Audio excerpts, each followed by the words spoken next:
안녕하세요. 한국공인회계사의 김태식 회계사입니다. 오늘은 여러분들과 함께 10월 말 정도에 출간이 될 제 교재인 KIFRS 연결재무제표 작성 실무 제 1장을 같이 나갈 텐데요. 아마 부제는 프로딧 엑스콘을 활용한 연결재무제표 작성 실무가 될 것 같고요. 프로딧 엑스콘은 나중에 이제 설명을 드리겠지만 엑셀을 베이스로 한 연결재무제표 작성 솔루션이라고 보시면 됩니다. 자, 회계 실무자한테 회계에서 가장 어려운 분야가 무엇이냐고 물어보면은 뭐 여러 가지 이슈 또는 분야에 대해서 얘기를 하겠지만 대부분 이제 연결재무제표 작성이라고 답할 것입니다. 왜냐하면 연결재무제표를 작성하기 위해서는 회계학 교과 과목 중에서 고급 회계를 배워야 하는데 대부분 이제 공인회계사 시험을 준비한 사람들이 이 고급 회계를 배우는 경우가 대부분이고 일반 회계 담당자로 가시는 분들이 학교 다닐 때 고급 회계를 배우지 않고 취업하는 경우가 상당히 많기 때문입니다.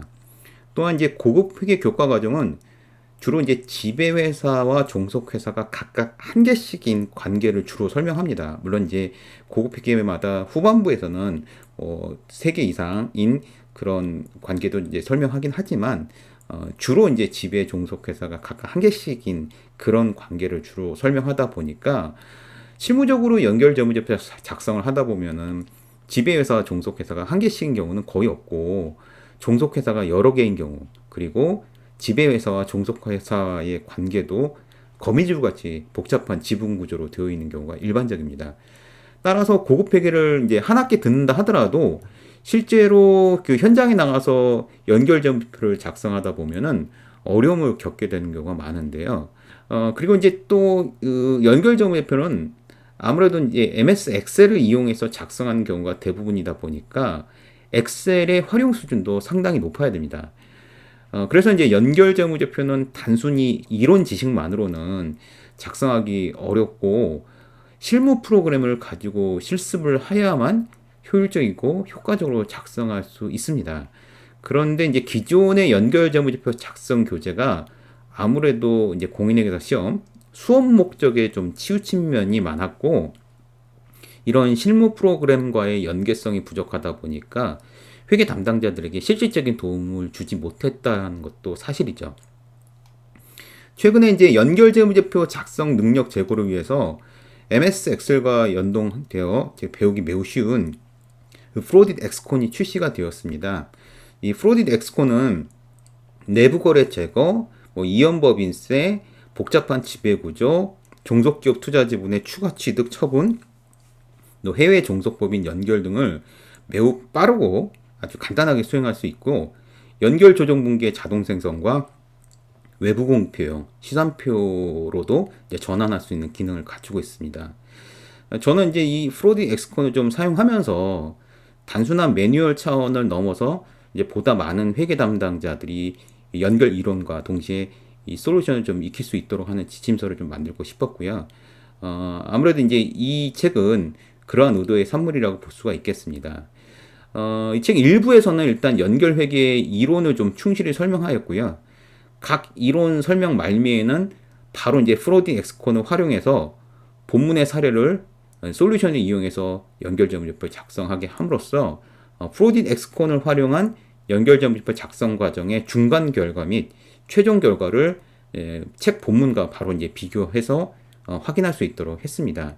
그리고 이제 2부에서는 프로디 엑스콘의 설치와 전체적인 구조에 대해서 설명하고 있습니다. 이 책은 아무래도 이제 실무 교재이긴 하지만 최근 이제 공인회계사 시험 2025년부터죠. 연결점표 작성이 별도의 과목, 그러니까 고급 회계가 별도의 과목으로 이제 분리가 돼서 그 중요성이 이제 강조됨에 따라 공인회계사 또는 세무사 자격 시험에도 대비할 수 있게 설명하고 있습니다. 그리고 이제 국가 직무 능력 표준 NCS에도 맞춰가지고 산업 현장에서 이런 연결점표 작성 이제 실무를 직무를 성공적으로 수행하기 위해 요구되는 능력을 이제 갖출 수 있도록 내용을 구성했기 때문에 대학 교육 교재로도 활용할 수 있을 것입니다. 자, 그럼 제 1절 취득일의 연결 개요에 대해서 설명드리도록 하겠습니다. 첫 번째 이제 연결 재무제표 작성 절차인데요. 연결 재무제표의 이제 시작점은 사업결합입니다. 즉 이제 연결은 사업결합을 통해서 단일 경제적 실체를 이룬 후에 독립된 둘 이상의 회사의 재무제표를 단순 합산한 후에 그 다음에 이제 내부 거래를 제거하고 비지배 지분에 대한 회계 처리를 다루는 것에 이제 초점을 맞추고 있는데요. 이를 위해서 연결 조정 또는 연결 조정 분계 또는 연결 분계라고 하는데 이런 연결 조정 분계라는 절차를 취하게 됩니다. 구체적으로 이제 연결 재무제표를 작성하기 위해서는 이제 이 아래에 나온 이와 같은 절차를 이제 필요로 하는데 사실 이거는 뭐 공식적인 어떤 그 표준화된 절차라기보다는 뭐 재교재에서 단계로 나눈 것이라고 볼 수가 있겠는데요. 대부분 이런 그 단계와 유사한 단계를 거쳐서 작성하는 것이 일반적이기 때문에 여기서는 제가 이제 나름대로 정의를 내린 요 단계를 기준으로 설명을 드리도록 하겠습니다. 먼저 이제 첫 번째 준비 단계인데요. 당연히 이거는 이제 지배기업과 종속기업의 재무제표를 합산하는 것부터 시작이 되겠죠. 그 다음에 이제 그 다음에 1단계는 종속기업 투자 지분하고 종속기업 자본 계정을 상계 제거하는 겁니다. 요 상계 제거하는 그 이유에 대해서는 제가 다음 페이지에서 이제 설명을 드리도록 하겠고요. 두 번째 단계는 뭐 영업권 또는 이제 염가 매수 차익이 발생하는 경우, 특히 이제 영업권이 발생된 경우에 그리고 이제 공정가치 차이, 예를 들어서 장부 금액은 뭐 100인데 공정가치가 150이라면 공정가치 차이는 50이 되겠죠. 150에서 100을 뺀 그런 공정가치 차이의 후속 처리. 뭐 그것이 뭐 유형자산이라면은 뭐 감가상각을 통해서 이제 상각이 되거나 또는 뭐 외부에 이제 연결 외부에 팔릴 경우에 그런 후속 처리에 대해서 이제 어떻게 할 것이냐가 2단계라고 보시면 되겠습니다. 그다음 이제 3단계는 지배기업과 종속기업 간의 내부 거래. 뭐 여기서 이제 하향 판매, 뭐 상향 판매 이런 개념이 이제 나오게 되는 거고요. 그 다음에 4단계는 종속기업의 배당에 대한 내부 거래를 이제 제거하는 겁니다. 그 다음에 이제 5단계는 비지배 지분의 증감, 주로 이제 당기순이익의 어떤 증감을 통한 비지배 지분의 증감에 좀 포커스를 맞추는데 꼭 반드시 당기순이익으로 그 자본이 증가되는 건 아니고 뭐 기타 포괄손익 또는 여러 가지 이제 다른 자본잉여금 등등으로 비지배 지분이 증가될 수도 있고 감소될 수도 있는 그런 부분에 때까지 이제 확장되는 회계 처리라고 보시면 되겠습니다. 그 다음에 이제 6단계는 보통 이제 6단계로 보통 마지막으로 이제 저는 설명하고 있는데 종속기업 투자 지분의 이연법인세 회계 처리에 대한 것을 마지막 단계로 이제 설명하고 있습니다. 자, 그래서 이제 앞서 말씀드린 바와 같이 연결 조정 분계는 지배기업 및 종속기업의 재무제표의 단순 합산의 결과와 연결 재무제표 결과와의 차이를 이제 나타내 주는 것이라고 궁극적으로는 볼 수가 있겠죠. 뭐 이거는 말로는 이제 말로는 쉬운데 사실 이거를 이제 전체적으로 하다 보면 결국 이것이 이제 연결 재무제표 작성의 이제 핵심이 되겠죠. 그래서 이제 연결 재무제표의 핵심적인 결과 내용은 요 밑에와 같은데요. 요거는 이제 1단계부터 6단계까지 설명한 것을 다시 한번 이제 강조하는 거라고 볼 수가 있겠는데요. 일단 1단계에서 종속기업 투자지분과 종속기업 자본계정을 상계 제거한다고 했으니까 당연히 연결 재무제표에는 종속기업의 자본 항목과 지배기업의 종속기업 투자지분이 표시되지 않아야 되죠. 이게 만약에 표시가 된다면 중복 표시가 되는 거니까. 그 다음에 연결 재무제표에는 종속기업 순자산, 자산에서 부채를 뺀 종속기업 순자산에 대한 비지배 지분이 표시되어야 한다라고 해서 뭐 그 후반부에 좀 연결 이론적인 것들을 이제 설명드릴 텐데 현재 이제 KIFRS에서는 연결 실체 이론으로 완전히 이게 굳어졌죠. 그렇기 때문에 이런 그 지배회사가 지배하고 있는 그 지분율 말고 나머지 과거에 소수주주 지분이라고 이제 표현했는데 이런 비지배 지분이 표시되어야 한다는 것이 중요합니다. 그다음 세 번째는 연결 재무제표에는 지배력 획득 시 인식한 영업권 또는 영가 매수 차익 이런 것도 이제 당연히 표시가 돼야 되죠. 이 영업권은 최초 취득 시 발생하는 거기 때문에 이제 뒤에서 다시 한번 강조를 하겠지만 연결 재무제표 작성의 핵심은 첫 사업결합 시의 거래 또는 그 회계 처리를 계속 끌고 가야 된다는 것입니다. 그래서 연결 재무제표 지배력 획득 시 인식한 영업권이 표시되고 이걸 후속 처리를 어떻게 해야 되냐라는 것이 이제 중요한 핵심이 될 수가 있겠고요. 네 번째는 연결 재무제표에는 종속기업 순자산 변동에 대한 지배기업의 지분이익과 비지배 지분의 이익이 표시된다. 그러니까 한꺼번에 연결 당기순이익이라고 표시를 하는데 그 중에 지배기업의 지분이익하고 비지배 지분을 이제 구분해서 이제 표시해야 된다는 것을 의미합니다. 그 다음에 연결 재무제표에는 지배기업이 종속기업으로부터 수령한 배당금이 수익으로 인식되지 않아야 합니다.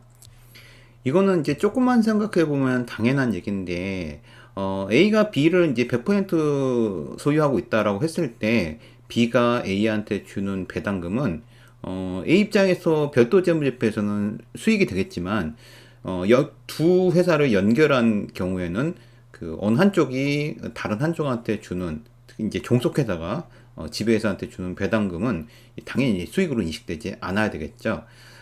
이와 같이 총 5개의 내용이 연결 재무제표의 이제 핵심적인 결과 내용이라고 볼 수가 있겠는데요. 뭐 이거 말고도 뭐 여러 가지 추가적인 내용도 있습니다만 그건 이제 후반부에 제가 차근차근하게 설명을 드리도록 하겠습니다. 자, 그럼 앞서 설명드린 연결의 이제 1단계 종속기업 투자지분과 종속기업 자본을 상계 제거하는, 그리고 2단계 뭐 영업권 또는 공정가치 차이가 발생되는 경우에 또는 그 후속 처리, 즉 1단계와 2단계를 설명하기 위해서 뭐 일단 상황 1과 같이 아주 간단한 상황을 한번 가정해 보도록 하겠습니다. 자산 100, 부채 60, 자본 40인 이런 회사, 여기선 이게 이제 지배기업이라고 보겠고요.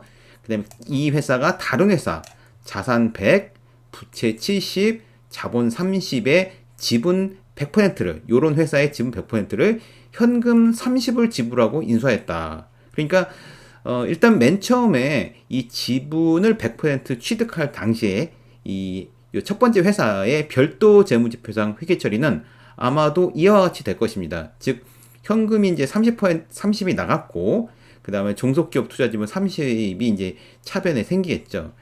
이거를 조금 도식적으로 이제 설명하자면은 이쪽이 이제 지배기업이라고 볼 수가 있겠고요. 이쪽이 이제 종속기업이라고 볼 수가 있겠고, 종속기업은 장부 금액과 공정 가치가 일단 동일하다고 가정을 하겠습니다. 그래서 현금이 30 나갔으니까 원래는 위에서 이제 자산이 100이었었는데 그 중에서 일부 이제 현금이 30 나가고 종속기업 투자 지분이 30이 됐으니까 아마 이제 그 어떤 그 그래프로는 그림으로는 이와 같이 이제 그려지겠죠. 종속기업 투자 지분 30과 뭐 기타 나머지 자산, 그리고 부채 60, 그리고 자본 40 이렇게 이제 구성이 되겠고요. 종속기업은 그대로 이제 자산 100, 부채 70, 자본 30 이런 식으로 이제 구성이 될 겁니다. 자, 그런데 첫 번째 이제 준비 단계 1단계죠. 지배기업과 종속기업의 재무제표 합산. 이제 준비 단계는 단순히 이제 합산이니까 그림으로 이제 이거 위아래로 이제 머지를 한다고 가정을 해보겠습니다. 그래서 요게 이제 지배기업이고 요게 종속기업인데 이 두 개를 이제 단순 합하게 되면은 요와 같이 구성이 되겠죠. 그런데 이제 음영 부분을 보면은 이미 합했기 때문에 종속기업 투자 지분과 이 종속기업의 자본은 이걸 그냥 가만히 놔두면은 중복이 되겠죠. 그래서 결국에는 요 두 개를 제거하는, 음영 부분을 제거하는, 그것이 바로 종속기업 투자지분과 종속기업 자본 계정의 상계 제거라는 것입니다. 요거는 이제 준비 단계고요. 여기 이제 1단계라고 보시면 되겠는데요. 그래서 이렇게 하기 위해서는 분계, 연결 조정 분계는 뭐 이와 같이 들어가겠죠. 종속기업 투자지분이 30, 그 다음에 자본, 종속기업 자본이 30, 뭐 요렇게 이제 연결 분계가 되겠고요. 요렇게 상계 분계가 잘못됐네요. 예, 상계 분계죠. 예, 분계를 적용한 결과는 이 다음 그림, 요 오른쪽의 그림이 되겠죠. 즉 이게 여기 30과 요 30이 없어지고 요렇게 되어 있는 요 그림이 바로 이제 투자 계정과 자본 계정 상계 후의 연결 재무제표라고 볼 수가 있겠습니다. 자, 그런데 이 상황 1은 지분을 100% 취득하면서 취득 대가가 순자산의 공정가치 및 장부금액과 동일해서 영업권이나 영가 매수 차익이 없는 경우입니다. 즉 자산에서 부채 뺀 게 100에서 70 뺀 게 30인데 30을 그대로 30 줬으니까 뭐 추가로 돈을 주거나 뭐 이렇게 더 이익을 본 게 없다라는 거죠. 그런데 이제 취득 시점의 연결 조정 분계는 지배기업의 지분율, 여기서 이제 100%였지만 100%가 아닌 경우에 또는 지불한 대가가 순자산 공정가치와 차이가 나는 경우에는 이제 달라지고 여러 가지 상황이 발생할 수가 있겠죠. 그래서 이 교재에서는 이 6가지 사례를 일장에서 그냥 간단하게 예를 들고 있습니다. 이제 첫 번째 사례는 첫 번째 사례부터 이제 세 번째 사례는 100% 이제 소유하는 경우라고 가정한 거고요. 취득원가가 종속기업 순자산 공정가치 그리고 이 공정가치마저도 이제 잔고금액과 동일한 아주 이제 심플한 케이스 요런 경우가 이제 사례 1이 되겠고요.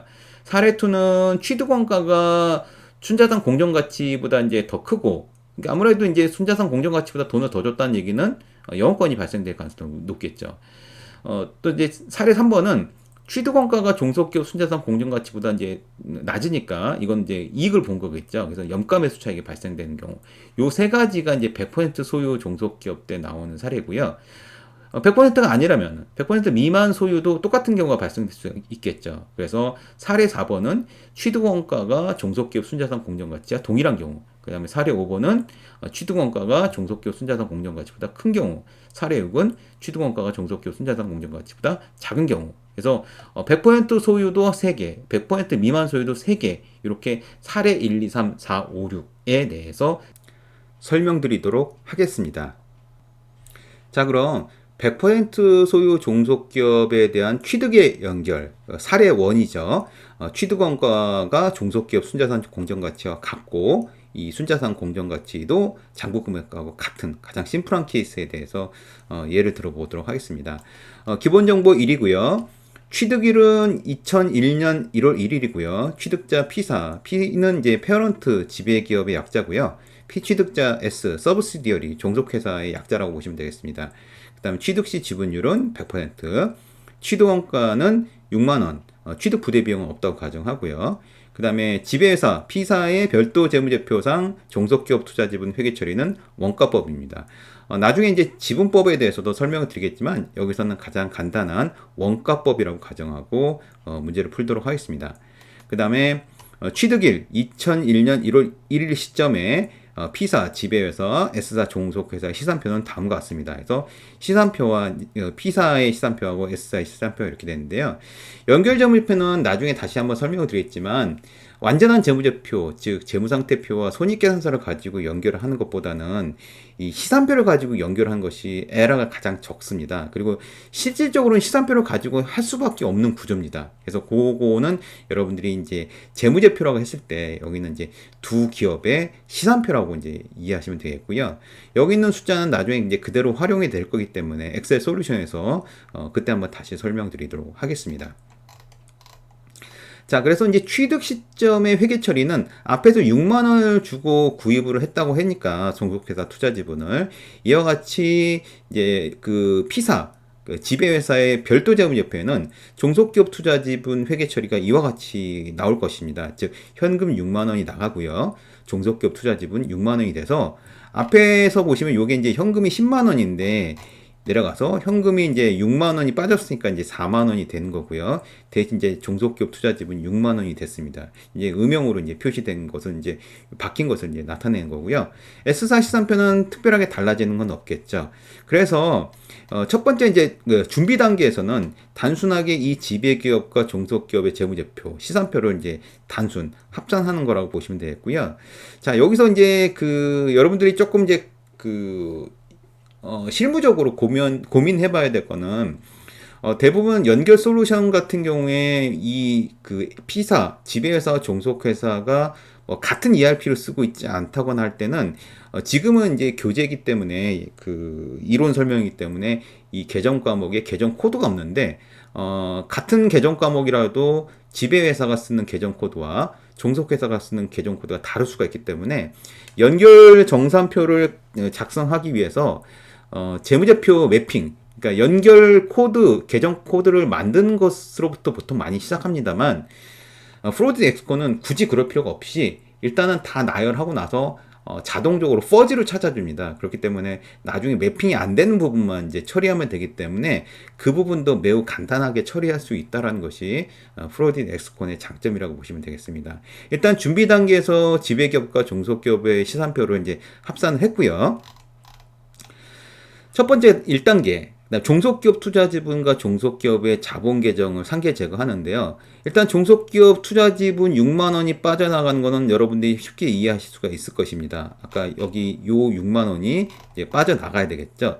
대신 요건 종속기업의 자본이니까 종속기업의 자본금과 미처분 이익금은 얼마인지 보면은 여기 만 원과 5만 원이 되어 있습니다. 그래서 요 자본을 이렇게 제거함으로써 요 1번이라고 되어 있는 부분을 연결 조정 분기에 이렇게 기록을 하다 보면은 종속기업 투자 지분이 이제 6만 원이었는데 여기 6만 원 빠져나갔으니까 여긴 제로가 되겠죠.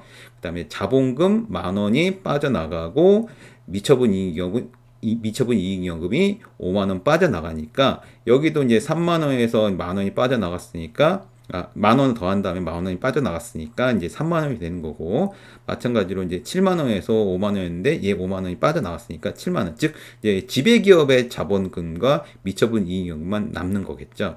여기 이제 숫자를 보시면 260, 260, 130, 그 다음에 최종적으로는 330이 나온 것을 확인할 수가 있습니다. 자, 이제 다음 페이지에 보면 이와 같이 프로디 엑스콘에 대해서 이제 실습을 하는 것을 이제 보여주고 있는데요. 여기는 이제 교재이기 때문에 이렇게 따라서 하면 되는데 저는 직접 프로디 엑스콘을 가지고 여러분들한테 이제 어떻게 이거 입력하는지부터 차근차근 설명드리도록 하겠습니다. 먼저 여러분들이 프로디 엑스콘을 이제 설치를 하게 되면 이제 그 폴더가 이렇게 나올 거고요. 그래서 여기 보시면 이제 프로디 엑스콘이라고 되어 있어 exe 파일이 되어 있는데, 기본적으로 여러분들 그 컴퓨터에는 이제 당연히 윈도우라고 가정을 하고 MS 엑셀이 설치가 되어 있어야 됩니다. MS 엑셀 버전은 2013 이상 버전이면 되고요. 그런 상태에서 이걸 이제 더블 클릭해 보도록 하겠습니다. 자, 더블 클릭하면 이렇게 뜨고요. 저 같은 경우에 지금 그 패스워드나 그 시리얼을 지금 받은 상태이기 때문에 바로 이제 시작이 되는데, 여러분들은 뭐 이것이 이제 유료로 결제하지 않으면 무료로 이제 트라이얼 버전은 이제 쓸 수가 있는 거고요. 그 기간 동안은 저와 같이 똑같이 이렇게 나오겠죠. 그래서 이와 같이 나와 있는데, 그 전에 기초정보와 원화시장표를 어떻게 작성해야 되는지부터 먼저 설명드리도록 하겠습니다. 원래 이제 교재에서는 제가 뭐 사례 파일에서 제 1장 1 기초정보 뭐 1장 1 원화시장표라고 되어 있는데, 이거는 이제 요 프로디 엑스콘이 설치가 된 폴더에 이 기초정보와 원화시장표가 그 같은 폴더에 들어가야 되고요. 앞에 접두어를 전부 다 날려야 됩니다. 그래서 이제 기초정보 앞에 뭐 여러 가지 접두어가 붙어 있으면 기초정보라는 것만 남기고, 그다음 원화시장표도 마찬가지로 접두어를 날려야 됩니다. 그래서 먼저 기초정보를 어떻게 입력해야 되는지 제가 한번 실행을 해서 설명을 드리도록 하겠습니다.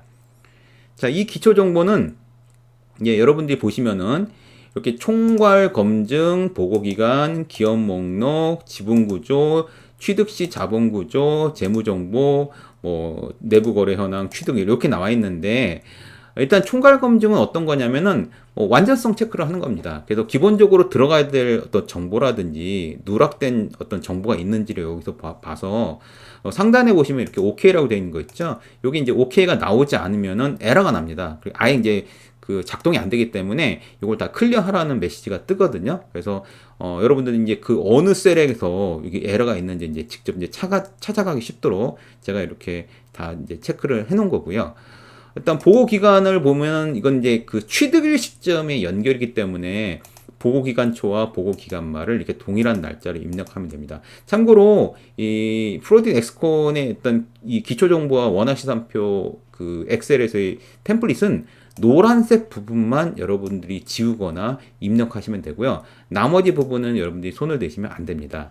그래서 보호기간은 이와 같이 2001년 1월 1일, 그 다음 보호기간 말도 취득일 시점이 연결이기 때문에 2001년 1월 1일로 이제 입력을 한 상태고요. 자, 기업 목록은 보시면은 여기 이제 지배, 뭐 지금 교재에서는 피사라고 되어 있는데 일단 여기를 이제 지배라고 하고요. 그다음에 여기 종속이라고 하고 이거 입력하면 됩니다. 여기 노란색 부분은. 그 다음에 여기가 이제 원화, 뭐 USD, 유로 이제 선택할 수 있게끔 되어 있는 거고요. 기능 통화. 그 다음에 여기도 마찬가지로. 그래서 이 사례는 지금 원화 베이스로 하는 거기 때문에 기능 통화, 표시 통화로 무조건 다 원화로 선택을 하시면 됩니다.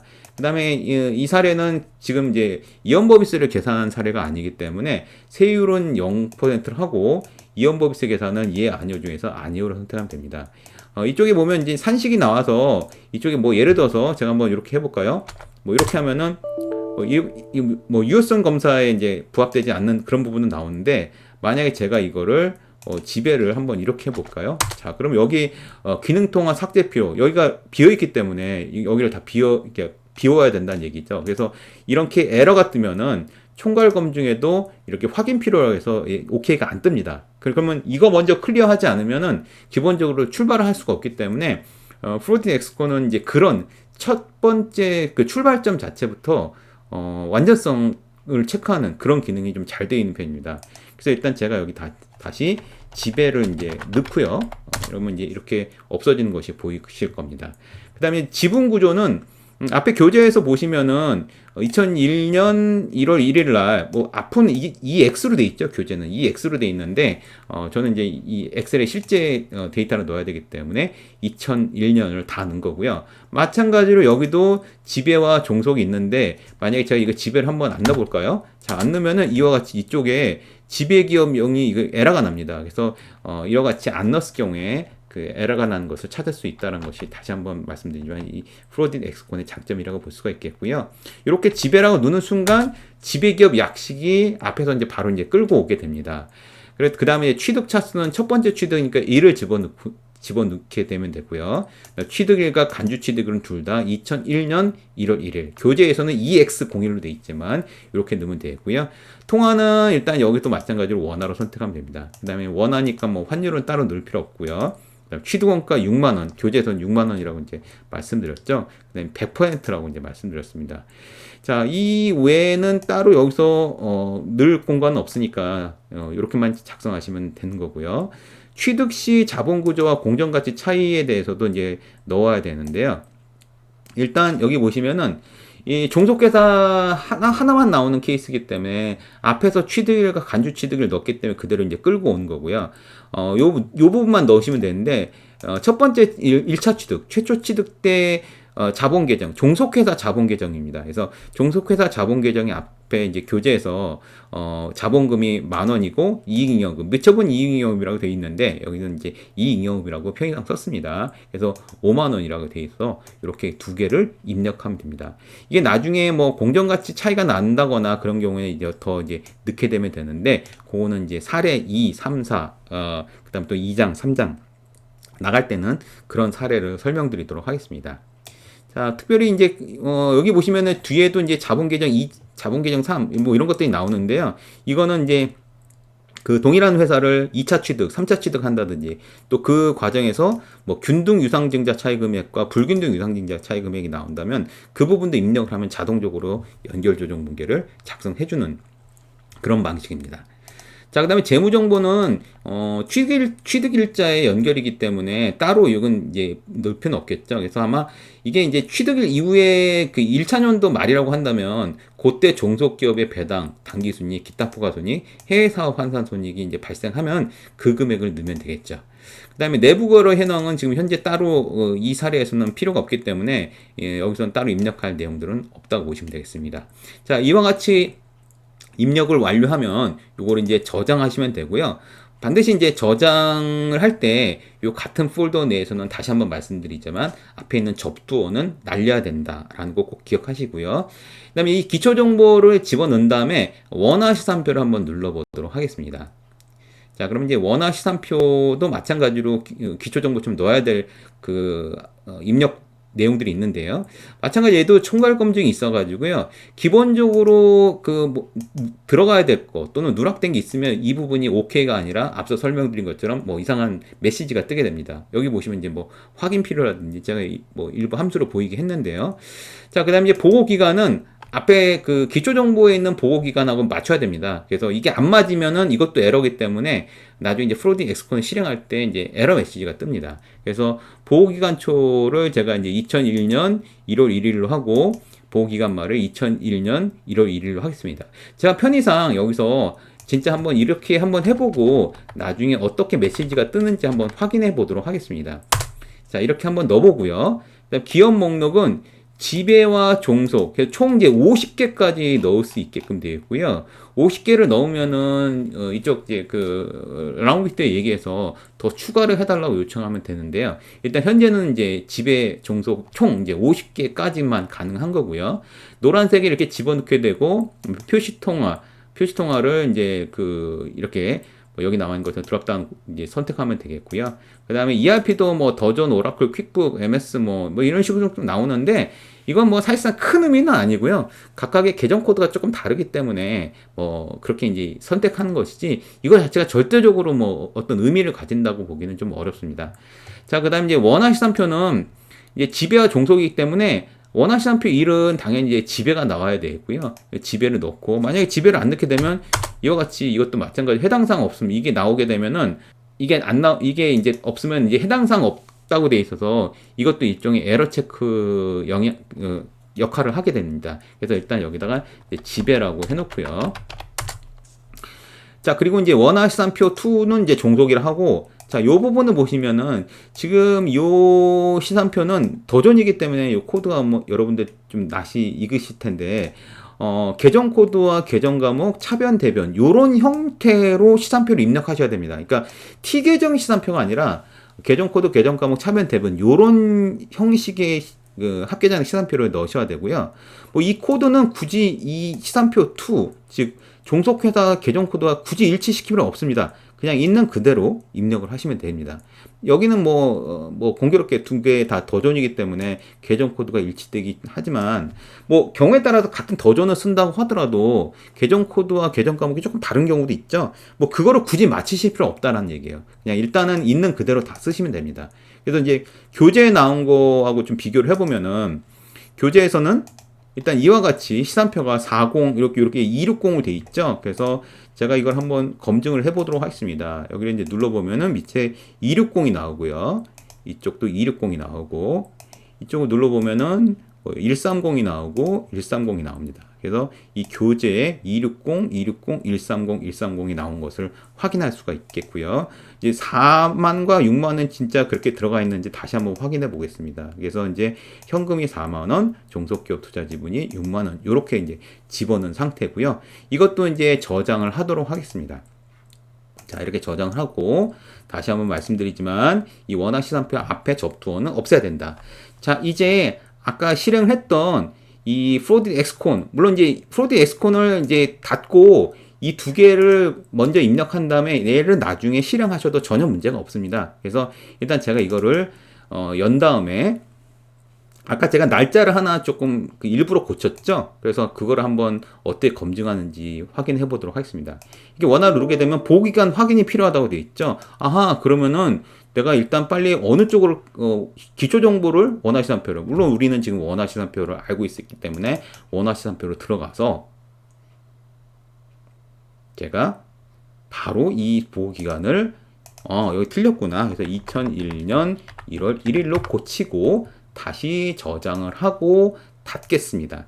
자, 여러분이 반드시 조금 기억하셔야 될 거는 프로딧 엑스콘을 실행하는 경우에는 이 프로딧 엑스콘 외에 나머지 엑셀들은 전부 다 닫으셔야 됩니다. 이게 동시에 뜨는 경우에 에러가 발생할 수가 있기 때문에 나머지 엑셀 뭐 당연히 여기서는 이 워크북에 있는 엑셀뿐만 아니라 그 워크북 자체도 딱 이 메인만 남겨야 되겠죠. 그러니까 결국 요것만 남기고 나머지는 다 닫아야 된다는 겁니다. 자, 이 상태에서 원화 버튼을 눌러보도록 하겠습니다. 이 외화는 나중에 아마 4장의 9 사례에서 이제 설명을 드리겠지만, 이제 맨 마지막에, 고급 이슈에 대해서 이제 그때 설명을 드리겠고요. 지금 가장 간단한 경우이기 때문에 원화 버튼을 누르도록 하겠습니다. 자, 그러면 이와 같이 쭉 나오고요. 자, 한번 전체적으로 이제 살펴보면은 보호기간 이런 식으로 이제 보호기간 앞에서 했던 것들을 전부 다 갖고 오고요. 쭉 갖고 오고, 그다음에 여러분들이 눈여겨 보실 부분들은 여기 연결 분계라고 되어 있는 투자자본, 추가 취득 이 부분을 이제 유심히 보시면 됩니다. 이거를 이제 보여주는 이유는 이제 감사나 혹시 내부적으로 담당자들이 내가 분계가 제대로 됐는지를 이제 확인해 보기 위해서 매뉴얼로 했다고 가정하면은 그런 것들을 확인해주는 일종의 확인용 그 시트라고 보시면 되겠습니다. 자, 일단 종속기업 투자 지분 6만 원, 자본금 6만 원, 이익잉여금 5만 원인데 앞에 이제 접두어가 AAAB가 붙죠. 아까 이제 AA가 지배라는 것은 제가 설명을 드렸고요. AB가 종속이라는 거는 그 우리 기초 정보, 그다음에 그 원화 시장표 넣을 때 여러분들이 보셨을 겁니다. 그래서 요 키포인트는 요게 이제 연결 분계인데 요게 교재 보시면은 이와 같이 종속기업 투자 지분 6만 원, 자본금 만 원, 미처분 이익금 5만 원 이렇게 들어간 것을 확인할 수가 있습니다. 자, 이렇게 확인한 다음에 궁극적으로 맨 마지막에 가면 뭐 여러 가지 뭐 추가 취득, 연결 분계, 뭐 기타 내부 거래 뭐 등등등 여러 가지가 나올 거 아닙니까? 그런 것들이 모두 다 합쳐진 통합 분계가 나오고요. 이거를 이제 최종적으로 시산표를 작성하기 그 전 단계까지 이제 갖고 오면 요게 바로 그 시산표를 연결 재무제표 시산표를 작성하기 그 바로 전 단계라고 보시면 됩니다. 그래서 여기 보시면은 혹시 내가 뭐 더 추가를 해야 되는 어떤 분계가 있다. 그러면 이제 물론 이제 연결이 어느 정도는 당연히 자동으로 되는 것이 이 프로딕 엑스콘에서는 그 목표를 삼고 있지만 모든 연결 분계를 다 자동으로 하기는 불가능합니다. 그렇기 때문에 일부 분계는 여기서 이제 추가적으로 더 집어넣어야 되는 경우가 발생될 수가 있으니까 그건 여기서 이제 그 선택을 하면 되고요. 경우에 따라서는 아예 신설이 필요한 경우도 있습니다. 신설이 필요한 경우에는 아예 이제 신설을 하고요. 뭐 제가 여기다가 아마 하나 정도 가나다라고 한번 해볼게요. 가나다라고 하고 이 가나다를 물론 대차가 안 맞을 수 있지만 제가 한 1, 2, 3, 4로 한번 해보겠습니다. 이렇게 하고서 이걸 한번 확인 버튼 누르면은 이와 같이 가나다가 들어갑니다. 이건 당연히 이제 차변과 대변이 안 맞겠죠. 그래서 지금은 이제 그렇게 넣을 수 있다는 걸 보여드린 거고요. 뭐 잘못했으면 바로 가셔서 이렇게 지우시면 됩니다. 이렇게 지우시고 이제 확인 버튼 한번 눌러보도록 하겠습니다. 자, 확인 버튼 누르면은 요건 가나다라고 해서 이거 어떻게 그 계정 코드와 통합했지? 그래서 좀 의아하실 수가 있는데 이 프로디 엑스코는 일단 그 단어로 퍼지 기능으로 가장 유사한 거를 찾아가지고 하고요.